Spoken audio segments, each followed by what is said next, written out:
It is really my pleasure to be here. I had fortunate time to be with Intel for 35 years, from the start of the growth of that industry to where it is today. 20 years ago, Intel did put their first manufacturing plant in Ireland, and I think we contributed in a small way to the Irish economic boom. At least I know we contributed to the housing boom in Ireland.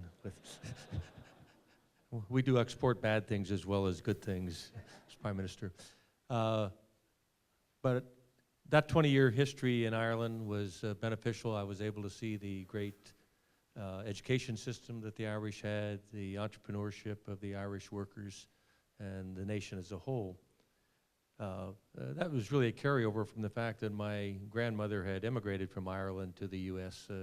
About the turn of the last century. So whenever I say that, all my Irish friends grab hold of me and say, Craig, you have to be involved in Irish activities. And we've got this Irish Technology Leadership Group, and we need you to be involved. And it's, I think, a fantastic effort. It's a fantastic combination of the best of both the United States and Ireland. Entrepreneurship and innovation is really what is going to help both of our countries survive in the 21st century. We're not going to survive on housing booms. We're not going to survive because of investment bankers. We're not going to survive because of asphalt-ready construction projects. We'll survive on the backs of the bright minds and the bright ideas that come out of our research universities and the entrepreneurship of those people that spin out of the universities, take a little bit of venture capital, take a chance, create a new company, a new product, a new service, a new capability, and bring that to the marketplace. That is really the history of Silicon Valley. That's what grew this particular region of the United States to its preeminence. I think Ireland has the capability to do precisely the same. The last 20 years, with perhaps the exception of the last year or two, has been very kind to Ireland in terms of economic growth.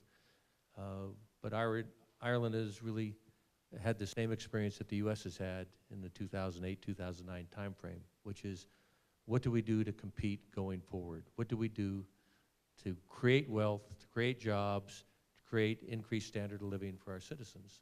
And it has to be entrepreneurship and innovation, has to be taking bright ideas and bringing those to fruition in the marketplace.